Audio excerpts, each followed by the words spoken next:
Сайн байцгаана уу?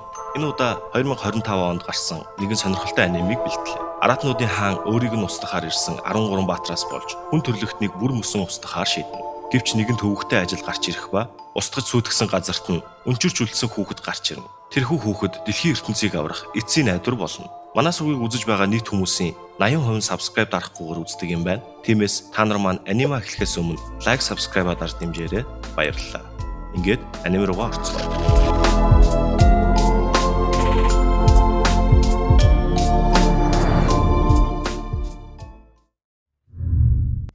Аним эхлэхэд аав охин хоёр гарах ба охин ч ааваасаа энэ газрын зурагт Эдосийг тойроод яагаад хар байгаа талаар асуухад түүнээс цааш газар нутаг байгаа ч тэр хар хэсэгт аимшигт мангасууд амьдардаг гин. Мангасуудын дунд дөрвөн зүгийг хамгаалдаг дөрвөн мангасын хаан байдаг нь хамгийн аимшигтай. Хүн төрлөختнийг Эдосиагаас явхад цаад хийсээр ирсэн талаар хэлнэ. Эртний домогт баатруудын дундах баатар Хайдны хааны өгсөн зэвсгээр дөрвөн мангасын хаадыг ялна гэж бичигдсэн байдаг. Тэрхүү зэвсгийг зөвхөн баатарт өгдөг ба эзэмшигчийнхээ чадварыг хэд дахин нэмдэг гэхэд охин би баатар болно гин.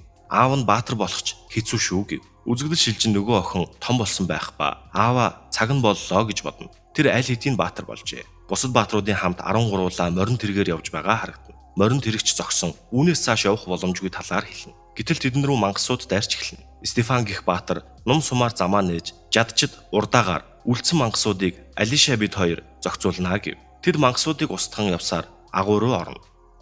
Мангасууд ар араасаа дайрч тэд ч устгасаар агуй нөгөө талд сарны уулын ойролцоо гарч ирнэ.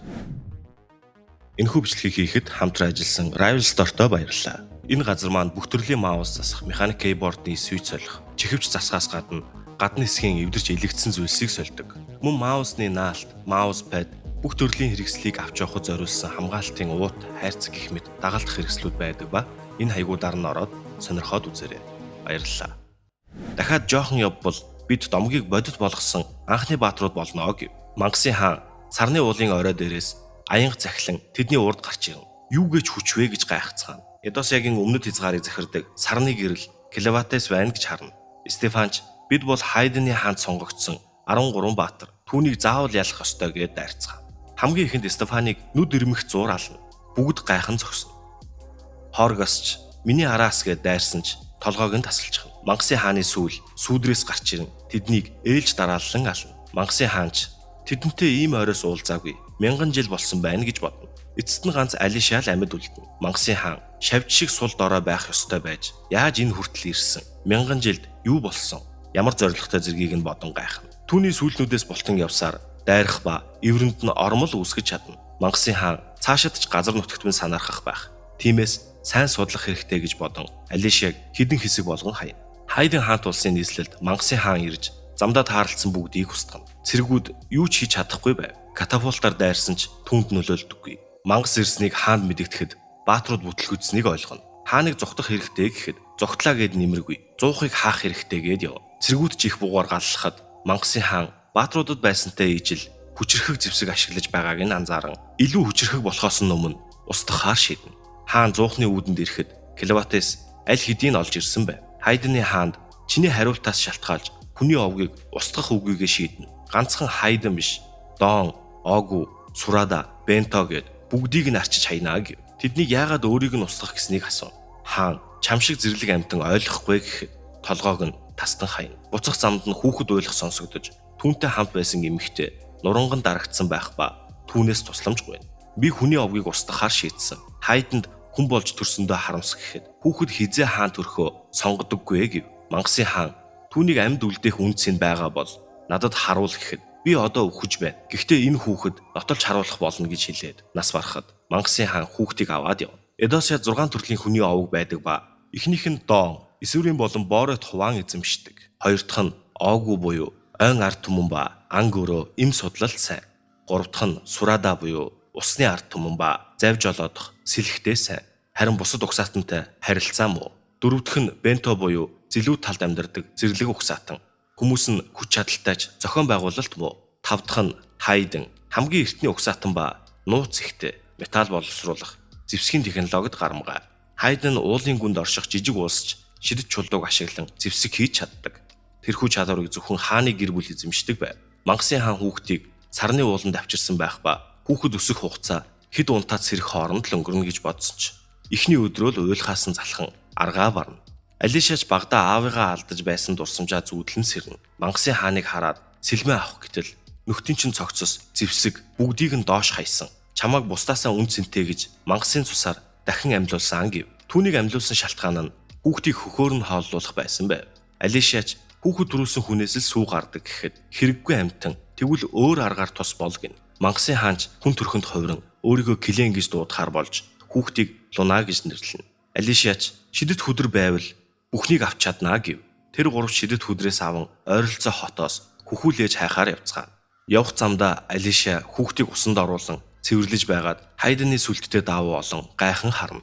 Энэ үед нэгэн хүн сүрсэн хотод морьтой давхин амьд үлдсэн хүн байгаа эсхийг шалгаж байв. Харин хотын ойролцоо өөр улсын цэргүүд ирсэн байх ба бусад улсаас төрүүлж шидэт хүдэр боловсруулах нууц аргыг олж авахар ирсэн байв. Дорел генерал хил рүү буцаж цэрэг бүрдүүлнэ гэд туслахдаа хааны удмын амьд үлдсэн хүнийг хайхыг даалгаад явна. Алишач Кленээс яагаад хааны удмын хүүхдийг хулгайлсныг нь асуухад цайзыг нураахад нэгэн хүнд хүнээс хүүхдийг аврахыг гуйсан гэв. Алишач цайзыг нураасан хааныг алчсан юм уу гэж гайхахад хайдны хааныг алахдаа нураачихсан. Эхэлж дайрсан та нар биздээ гэв.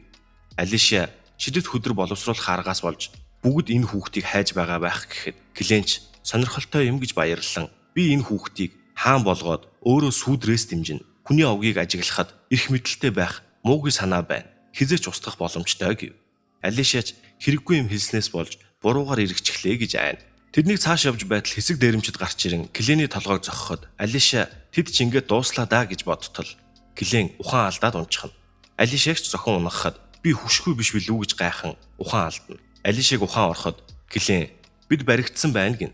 Яагаад ганц цохиулаад унчихсан юм гэхэд энэ би бодсноос сул дорой байлаа гэв. Тэгэд одоо зогтохгүй юм уу гэтэл Лунаг хаан ширээнд суулгах хүртэл өөрийгөө нууцлана. Эднэр ямар учиртай хүмүүс болохыг тайлбарлал гэв. Тэд бол уулын дээрэмчид. Амьдаар нь авч явж байгааг харахад боолын 8-аач нь зарах байх. Тэд бол хог шаарнууд гэв. Тэднийг нэгэн газарт авчирн буулгах ба нэг нөхөр зүгтах гэж оролдоход түүнийг шууд л алчхна. Бид бол хар хэрэг зүгтах гэж оролдвол шууд ална гэж анхааруулв. Алишаг тусад нь авч яван харин хүүхдийг нээлгэх эмэгтэй асархаар болно. Алишаг Бороко гэх нөхөрдөө дагуулan ирэх ба аврах тороол сурган бусдыгаа сүрдүүлж боос болсон нөхөр байв. Шидэт хүдэртээ явж байгаа болон 13 баатар дунд эмэгтэй баатар байсан гэд түүнийг шууд л баатар гэдгийг нь мэднэ. Хааны удмын бүх хүн алуулсан бол дахиж ийм зэвсэг үйлдвэрлэж чадахгүй учраас үнэн өснө. Тиймээс бид шидэт зэвсгүүдийг цуглуулж байгаа. Олж авах хамгийн хэлбэр арга нь үхсэн баатараас авах гин. Маргааш түүний болон бусад 12 баатрын зэвсэг байгаа газар руу дагуулan явахыг тушаана. Нээлийг дэгээдэж унган юм асгасан гэж шалтгаглан хоёр нөхөр түүнийг авч гарan хүчирхийлж зодож байгаад явна. Харин Клен тэднийг алан сүудэртэй нууна. Клен Нээлийг яагаад энд байгаа талаар асуухад Нээл төрсөн цагаасаа л хар хэрэг бүлгэмд байсан. Ээж маань боол байсан байх. Тэд ээжигч бас хүчирхийлж доромжилдог байсан гин. Түүнийг 12 настай байх үед ээж нь алга болон түүнээс хойш Нээлийг хүчирхийлж зоддог болж аимшигтай амьдралыг туулж байгаа. Жирэмсэн болсон ч хүүхэд нь амьгүй төрсөн. Тиймээс энд ирсэн хүүхдүүдийг хөхөөрөө хооллож чадаж байгаагаа хэлнэ. Кленч болж байна. Лунагийн хөхүүл ээж болон надтай хамт яв гэхэд чи ч гэсэн боол шүү дээ. Боломжгүй гээд явна. Нөгөө хоёр нөхөрч Алишаг дагуулan явж байх ба нуур руу орох гэж байгаа хүнийг харан дахин нэг галзуу амтан нуур руу орох гэж байна гин. Алишагаас чи ч гэсэн хоод урдын түүхийг мэднэ үстэй гэхэд тэгэхээр энэ Элбегийн босоо уурхай байх нэ гин. Залууч амлсандаа хүрээрээ гээд ус руу ороход мангасуу түүнийг тасчин иднэ. Эдгээр нь усанд амьдардаг Арбеншис гэх мангас ба 300 жилийн өмнө устай хамт гарч ирснээс болж хонгил хаягдсан байв. Тухайн үеийн шилдэг баатар Ходварч тэднийг ялж чадаагүй ба түүний зэвсэг болох хүрхрээ завчигч уурхайн гүнд хаягдсан байв. Гүрний нөгөө талаас нэг нөхөр үсэн ирэх ба чамааг хүсч байна гэхэд Алиша мөрөө мултлан түүн рүү дайрч сэлмээр нь гүүрийг эвдэн хамт доошоо унан бяц усрна.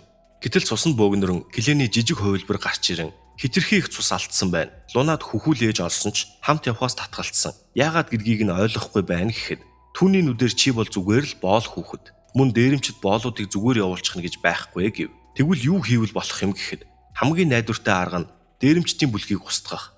Тэгвэл хинч хөөж ирэхгүй. Чамд бол амархан биздээ гэтэл намайг сарны уулаас хол байгааг мэдвэл асуудал үүснэ.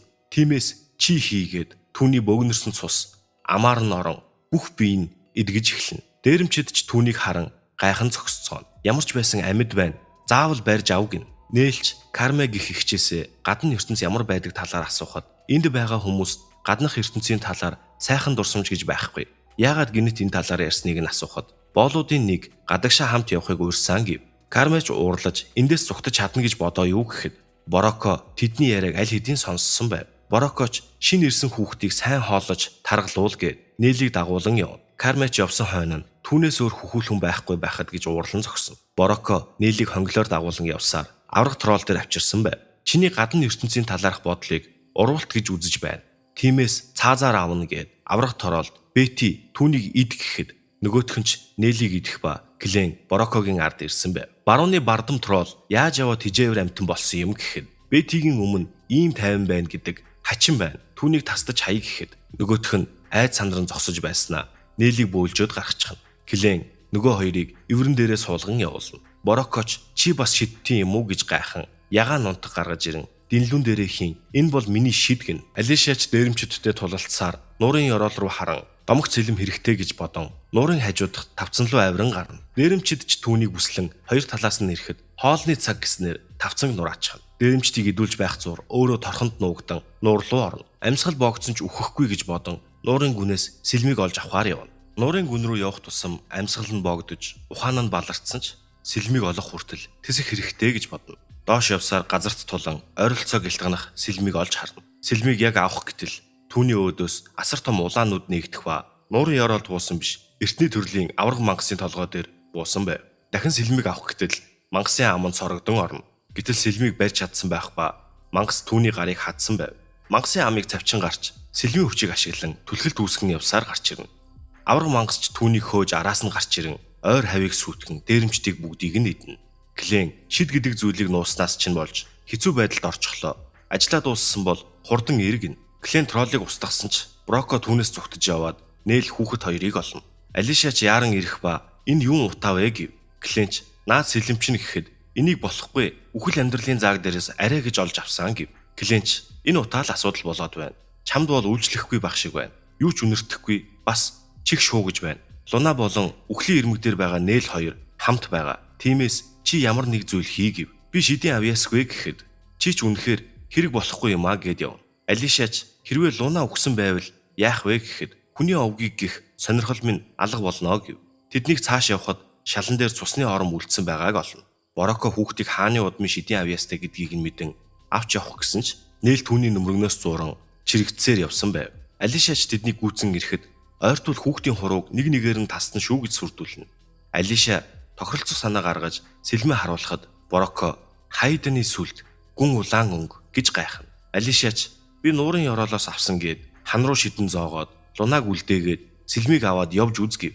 Борокоч энэ жаал хааны удам гэдэг нь баталгаатай боллоо. Ганц сэлэм түнтэй тэнцэхгүй. Бусад 13 зэвсгийн байгаа газрыг хэлгэн. Алиша сарны уулын дунд хавцлын гүнд байгаа гэхэд Бороко надад өөр нууцлаг шид байгаа гэд алга болчихно. Алишач түүнийг дундуур нь хоёр хуваана. Бид Нээлийн ачаар л гүйцэж ирж чадсан байх гин. Клен Алишагийн биедэх цусыг ашиглан Нээлийг амьлуулна. Алишагч удалгүй буцаагаад амьлуулна. Манай хүн зүгээр үхэж босч ирснэ. Сэлмэндээ санаа зовж байдаг. Клен Нээлийг дахин төрсөн учраас нэр рүү гэж нэрлэхээр болно. Гэхдээ сурснараа Нээл гэдгээр нь дуудаад л явцгаая. Клен нүдэнд их тусна гэд сэлмийг нь хурааж авна. Нээлч явхад бэлэн болсон байх ба Алишагийн муухай царайлахыг хараад Бороко ширээнд хамаг зүйлсээ нуудаг гэхэд Алишач баярлалаа л гүгээд яв. Ширээнээс нь мөнгө, арьсан өмсгөл, мөн сэлэм болж авна. Гэтэл гинэт Клен хан цөм зохиулаад ороод ир. Араас нь нэг нөхөр орж ирэх ба шууд л Алиша руу дайрч эхэлнэ. Түн рүү араас нь дайрч Алишач хамгаалсаар хийс гиснээр Алиша байшингийн ханыг цөмлөн шидэгдэн гарч ирнэ. Энэ арга нөлөөлөхгүй бол хүрхрээ завчих ширхтэй болно гэж бодон нисэж буй луу гэх онцгой техник ашиглан дайрна. Түүний сэлэмний үзүүр яг хоолоо дээр нь ирэхэд Клен түүнийг зогсооно. Улаан үстэй залуугийн тэдэн рүү дайрсан нь эндүүрэл байсан. Хэрв зогсоогоогүй бол тэр хөлөөрөө Алишаг хідэн хэсэг болгох байсан гэв. Нөгөө нөхөрч эндүүрэл гэснээ тайлбарл түүнээс троллын үнээр ханхалж байна. Тролл өдөрдөг тагжгар байгаа гэж сонсоод ирсэн гэв. Клен Нээлийг төрүүлж явуулаад нөгөө нөхрийг мангас гэдгийг хэлнэ. Ийм хэмжээний далдлах шидийг зөвхөн баруун нутгийн мангасын хаан хий үзэгдлийн Завтиэл ашиглаж чадна. Бас сарны гэрлийн Кливатестэй харилцаа нь муу гэв. Нөгөө нөхөрч энэ бүхнийг яаж мэддэг? Хэн болохыг нь асуухад өөрийгөө Клен өөртөө адилхан мангасын хааны албат гин. Нөгөө нөхөрч тийм бол бид нэг зоригтой байх гээд жинхэнэ төрхөндөө хувиран өөрийгөө Гарт гэж танилцуулна. Алишач таг гацчихсан хүн төрхтөө ярьж чаддаг мангас 2 болчихлоо гэж гайхна. Арай Баатруу тулдах газар андуурсан юм болов уу гэж бодно. Клиенч түүнийг тайвширгээд хүн төрхтөө ярьж чадах мангас олон биш. Тэд хүн төрлөختнийг дорд үздэг. Тэдэнтэй ярилцах нь шившиг гэхэд Гарт Баатартай хамт байгаа чинь ямар учиртай юм гэж асуув. Тэд бол хүмүүсийг судлах зорилготой хөтөч. Тэдэнд шидийн шившлэг хийсэн гэв. Завтын миний мэдхээр хүмүүст хайртай нэгэн байсан байж яагаад тэднийг устгах болсныг асуухад 3 хоногийн өмнө баруун нутгийн ойд мангасын хүүхэд ихээр алга болж байгаа хэрэгт хүмүүсийг сэжиглэн түүнийг судлуулахаар явуулсан байв. Клиенч зөвхөн мангасынх биш байх гин. Бас Кармегээс нэл хүүхдүүдийг ирж худалдаж авдаг нөхдүүдийн талаар сонссноо хэлнэ. Мөн шид гих зүйл энэ хэрэгтэй холбоотой байх гэв. Алишач тийм бол шидтнүүдийн хийсэн хэрэг байх гин. Дайнд шидтнүүд оролцсноор үр дүн шийдвэрлэх болсон. Анх дайнд шидтнүүдийг оролцуулсан хүн нь Луугийн ангууч Дорел. Тэр бол миний эцгийг алсан өстөн гэв. Харин нөгөө талд Борет болон эсвэрний цэргүүд Хайданы бэхлэлтийн цамхгийн ойролцоо эрцгээсэн байв. Дорелийн туслах хаанаас барсан гүнж өөр газар байсан болохоор амьд үлдсэн. Харин 6 сартай хааны цусыг залгамжилсан хүүхдийг хар үстэй хүүхэд авч явахыг харсан. Мөн хар хэрээнүүдээс Хайданы удмын хүүхэд олсон гэж мэдээ ирсэн гэв. Манай хэд ч нэгэн хотын ойролцоо ирсэн байх ба Алиша төрүүлж аван мэдээлэл цуглуулсан байв. Хайдан руу хөрш Бореттой арч байгаа ба эсвэрийн тэднийг зогсоох гээд чадаагүй гин. Хайдан Боретод эзлэгдвэл Луна хаан болох боломжгүй болно. Хайданы нууц техникийн төлөө хөдөлж байгаа бол Луугийн ангууч Дорел байх. Тэр тэтгэвртэй гар нь нуугдан амьдарч байсан аавыг минь олж ирэн алж байсан гэв. Харин аав нь түүнтэй орооцолтвол дайнд татагдан орно. Тиймээс тулалдаж болохгүй гэж гуйсан байв. Лунагийн төлөө Боретийн армийг ухрааж Хайданыг хамгаалах хэрэгтэй гэж атгана. Клиенч тэднийг үлдээгээд Боретийн арми руу явна. Ийхүү анимны маань эхний хэсэг дуусаж байна. Дуустал нь үзсэнд маш их баярлалаа. Бичлэг маань таалагдсан бол лайк, subscribe дарж дэмжээрэй. Удахгүй дараагийн анимаараа иргэн уулзъя. Хонхоо асаагаад хүлээж байгаарай. Баярлалаа.